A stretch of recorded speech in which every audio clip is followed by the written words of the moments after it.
Welcome to the Behavior Code. Let's start with something you've probably heard, but maybe never really felt. Maya Angelou said it best.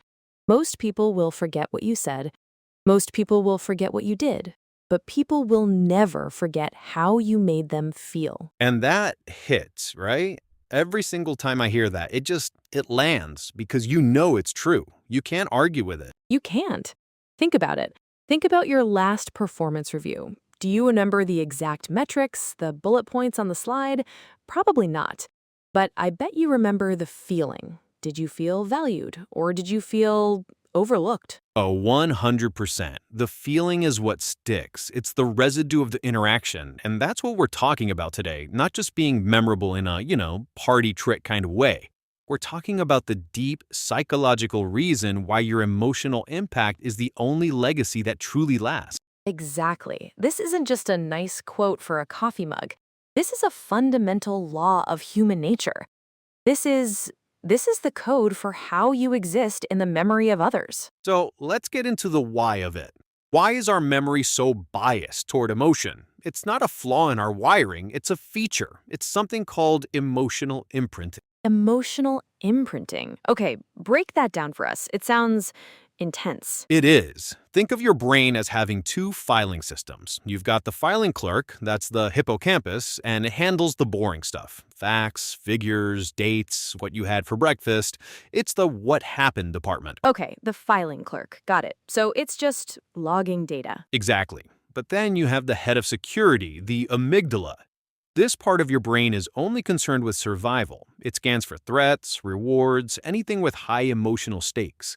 And when the amygdala fires up because of a strong emotion, fear, joy, shame, love, it basically slaps a giant bright red important sticker on that memory file. So, emotion acts like a highlighter pen for memory. It tells the brain, hey, pay attention, this one matters. It's the ultimate highlighter. That's why you can't remember the name of the person you met 5 minutes ago, but you can remember with perfect clarity the feeling of humiliation when you tripped in front of your middle school crush 20 years ago.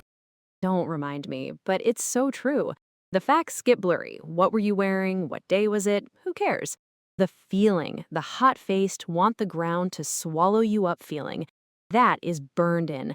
That's the emotional imprint. And this is running in the background of every single human interaction we have. Every conversation, every meeting, every date.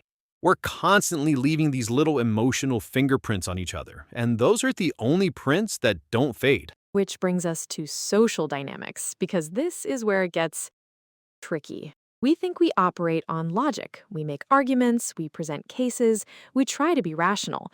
But people don't remember our logic. Not at all. They remember if you made them feel smart or if you made them feel stupid while you were making your point. Yes, that's everything. Disrespect, rejection, validation. These are the nuclear bombs of social memory. You can win a debate with flawless logic, but if your tone was condescending, the other person will walk away remembering only one thing. You made them feel small, and they will never, ever trust your logic again. Right. The emotional imprint of disrespect overrides any logical input. It's a defense mechanism. Their brain flags you as a social threat. It doesn't matter if you're right anymore. What matters is you're a danger to their ego. And think about the flip side. Think about a time a boss or a mentor pulled you aside and gave you a piece of genuine, specific praise. Not just good job, but the way you handled that client's objection showed incredible foresight. I was impressed. Oh yeah, you hold on to that for years. It's fuel. Because it wasn't just a compliment, it was the feeling of being seen, of being validated. That emotional hit of I am competent, I am valued. It's intoxicating, and you will remember the person who gave you that feeling forever. It's so true. We're all just walking around subconsciously scanning every interaction for these emotional cues. Are you a threat or are you an ally? Do you lift me up or do you put me down? The answer to that question is what gets remembered. Everything else is just noise. And this scales up perfectly into our most important connections, our relationships. We have this idea that relationships are built on big moments, the anniversaries, the vacations, the grand gestures. But they're not. No, not at all. A relationship is the sum total of thousands of tiny, seemingly insignificant emotional moments. I call them emotional microtransactions. Every single day, you're making these tiny deposits or withdrawals from the emotional bank account you share with someone. Ooh, I love that. Emotional microtransactions. So, what's a deposit? Deposit is turning towards your partner when they speak instead of looking at your phone. It's the moment you choose to listen instead of just waiting to talk. It's the small, unspoken gesture that says, "You matter to me right now." Each one is a tiny emotional imprint of safety and connection. And a withdrawal, that's the subtle eye roll when they tell a story they've told before. The dismissive, it's fine, when it's clearly not fine. The sigh of impatience. These tiny moments, they feel like paper cuts, but they can make a relationship bleed out over time. They absolutely do. Because what you remember isn't the specific argument from Tuesday. You remember the lingering feeling of being a nuisance, the feeling of being unheard. And when that feeling becomes the defining emotional tone of the relationship, that's when things fall apart. You don't leave because of one big fight. You leave because the emotional bank account is overdrawn. It's profound when you think about it. The entire health and memory of a relationship isn't about what you do for each other, it's about how you consistently make each other feel secure or insecure, valued or tolerated. And this principle is a powerhouse when it comes to things like power and respect. We have this misconception that respect comes from a title, from a position. You're the manager, you're the parent, so you get respect. Right, the old because I said so model of authority. It's laughably ineffective. All it generates is compliance based on fear, which is the most fragile form of power. So fragile. True respect is an emotional response. It's not granted, it's felt. You can't tell people to respect you, you have to make them feel respect for you. So, how do you do that? It's not about being the loudest person in the room. In fact, it's often the opposite. Respect is tied to emotional experiences. Think about a leader who, in a crisis, remains calm. They don't just tell you, "Don't panic." Their calmness makes you feel reassured. You remember that feeling of security they provided. That's where respect is born. Or the leader who takes the blame for a team's failure. They don't just say, I'm accountable, they make the team feel protected. That emotional imprint of safety and loyalty generates a level of respect you could never command with words. Exactly. Power isn't about your words, it's about your emotional wake. What feeling do you leave behind in a room after you've spoken? Do people feel inspired? Do they feel intimidated? Do they feel secure? Or do they feel belittled? The answer to that question determines your real level of influence and respect, far more than any title on a business card. Your emotional wake. That's a powerful concept. It's the invisible trail you leave behind. And that wake directly determines your trajectory in life, your success, and even your identity. Look, in any competitive field, competence is just the entry fee. Everyone is smart. Everyone is hardworking. So what separates the people who rise from the people who plateau? It's their ability to create strong emotional impressions. It has to be. It is. It's the person who, during a presentation, doesn't just list data, but tells a story that makes the executives feel the urgency. It's the entrepreneur who doesn't just pitch a product, but makes investors feel the excitement of the future. They're creating these positive emotional imprints. They're associating themselves with feelings of confidence, innovation, and trust. So when it comes time for a promotion or an investment, who do you think is remembered? The person with the slightly better spreadsheet or the person who made you feel like you were part of something big? It's not even a contest. Your resume gets you in the door, but your emotional impact is what makes them remember you when you've left the room. Your professional identity isn't what you do. It's how you make your colleagues and clients feel. Are you the person people feel excited to collaborate with or the person they feel drained by? Are you the one who makes people feel capable or the one who makes them feel on edge? That becomes your brand. That becomes your identity within an organization. And it explains so much about why certain people just seem to have a gravity to them. They've mastered the art of leaving a positive emotional wake, and the world rearranges itself around people like that. Okay, but we have to talk about the flip side of this because it's not all positive. there's a dark truth to emotional memory that we need to address. The negativity bias, the brain's tendency to focus on the bad stuff. Exactly. And here it is. People may forget the 99 times you were kind to them. They will take your quiet, consistent kindness for granted. It will fade into the background. But they will never, ever forget the one time you made them feel insecure, the one time you humiliated them, the one time you made them feel powerless. That one negative event will create an emotional imprint so deep and so lasting that it can erase years of positive interactions. It's terrifying, but it's true. It's a survival mechanism, right? Our ancestors didn't survive by remembering every beautiful sunset. They survived by remembering the rustle in the bushes that could have been a predator. The brain is hardwired to prioritize threats. And in the modern world, the biggest threats aren't predators in the bushes. They're social threats, threats to our ego, our status, our sense of self-worth.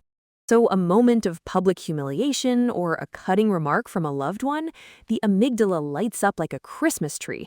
It screams, danger, remember this person, remember this feeling. Which means you have to be so incredibly careful. One careless comment, one moment of unchecked frustration can define how someone sees you forever. The damage from a negative emotional imprint is 10 times harder to repair than the benefit you get from a positive one. It's a sobering thought. You can build a reputation for a decade and ruin it in 10 seconds. Not by doing something wrong, but by making someone feel wrong. Okay, so this has been a lot. It's heavy stuff. So let's make it practical. If our legacy is our emotional impact, how do we consciously and deliberately shape it for the better? Yes, let's get to the how-to. I think the first most important strategy is to control your emotional tone. What do you mean by that specifically? Before you enter a room or a conversation, take 1 second and decide what feeling you want to bring into that space. Do you want to bring calm, energy, warmth, focus? We're so focused on what we're going to say that we forget to manage the feeling we're projecting. Your nonverbal cues and tone of voice broadcast an emotion long before your words do. Manage that first. That's huge. Set your emotional intention. I like that. My strategy would be to speak less, but impact more. Most people talk too much. They fill every available silence with noise, and it dilutes their impact. 100%. They're just transmitting information. Exactly. Instead, try being more deliberate. Listen more. And when you do speak, make it count. Ask a question that makes someone think. Offer a perspective that shifts the energy in the room. A powerful, well-timed statement is infinitely more memorable than 30 minutes of rambling. Silence can create more impact than words. Okay, final strategy from me. Actively create memorable emotional moments. It sounds complicated, but it's not. It's about being present enough to see an opportunity. Instead of saying, good presentation, say, when you used that specific analogy, the whole room lit up. That was brilliant. The specificity makes them feel seen. It does. It turns a generic compliment into a memorable moment of validation. Or when someone is talking, just listen. Don't plan your response, just give them the feeling of being completely and totally heard. In our distracted world, that feeling is so rare, it's unforgettable. It's a gift. All right, time to boil this all down. Let's recap the core insights for everyone. Maria, give me the first one. Okay, number 1.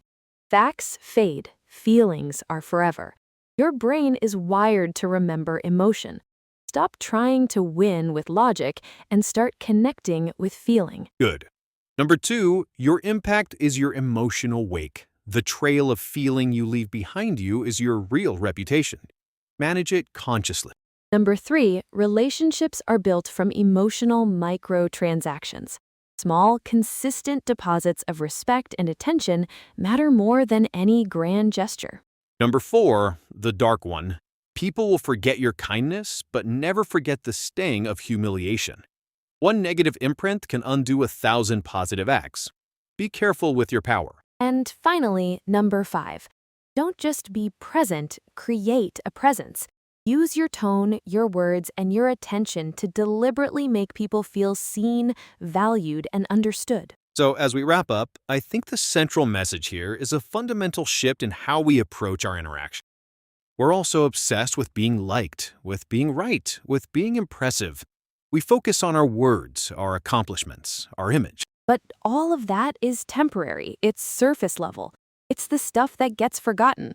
The real work, the work that lasts, happens on a much deeper, more primal level.